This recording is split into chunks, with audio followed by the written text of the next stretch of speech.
Stephen Edwin King, born in 1947, Portland, Maine, USA, an American novelist and short writer of horror, supernatural fiction, suspense, crime, science fiction, and fantasy movies.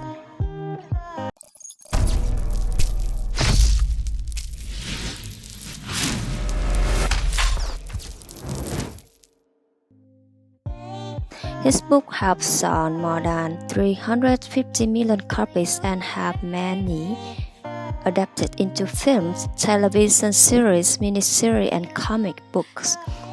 He also has his own website with his name, so you can follow his latest novels. Many awards he has received, such as Bram, Stoker, World Fantasy, British Fantasy Society, the Mystery Writer of America, a Nation Medal of Arts. He is well known as a king of horror. In his book, King explored almost every terror production theme imaginable, from vampires, rabbit dwarfs, deranged killers, and a pyromaniac to ghosts, extrasensory perception and telekinesis, biological warfare, and even a malevolent automobile. King family included his wife, Tabitha King, and their two sons, Hill and Owen King, all of whom were novelists. With Owen, he wrote Sleeping Beauties, 2017, in which women become wrapped in cocoons when they fall a cliff.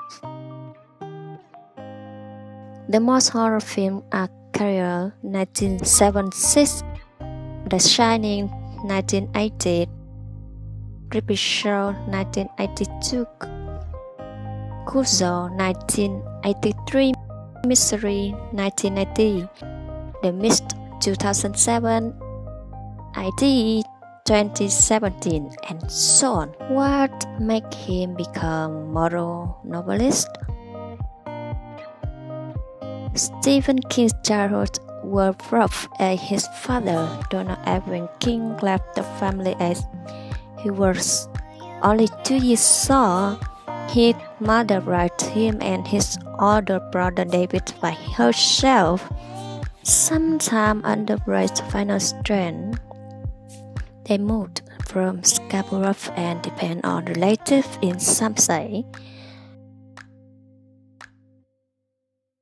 King was raised Methodist, but lost his belief in organized religion while in high school. While no longer religious, he says he chooses to believe in the existence of God. Because it might think better, you have a meditation point or sort of strength. Also, he told Rolling Stone that he believed in evil. Evil is either the older I get, the less I think there's some sort of outside devilish influence. It comes from people, and unless we are able to address that issue, sooner or later we fucking kill ourselves. Apart from his belief in the existence of God and evil to make him horror novelist, another reason he believed that as a child, King apparently witnessed one of his friends being hit and killed by a train. Though he has no memory of the event, he returned speechlessly and seemed in shock. Only later did the family learned of his friend's death. Some commentators have suggested that this event may have psychologically inspired some of King's darker works. However, King makes no mention of it in his memoir on writing 2000. A related detail in his primary inspiration for writing horror fiction in his non-fiction Dance Macabre 1981 is his uncle rousing for water, using the power of an apple branch with the sudden realization of what he wanted to do for a living. Another contribution to the king of horror is Stephen King's drinking habits.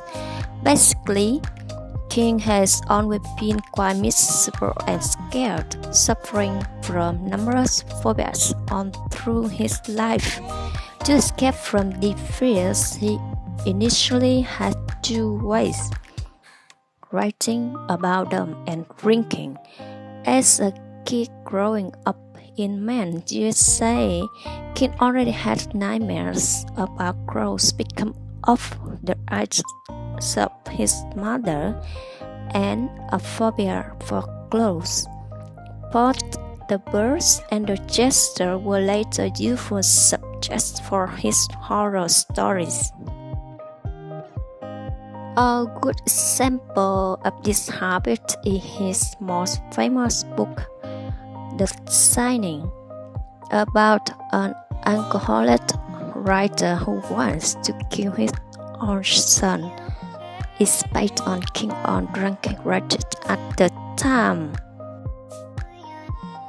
So it seemed like almost brilliant writer in history were a Hill ranker too, from Mark Twain to Ernest Hemingway, and now Stephen King. But it is said that he has overcome his drinking habits by his wife's courage to wit. What do you think about this video? We are trying to send good messages to you. We hope you get it. Please subscribe to follow us. See you next video. Thank you.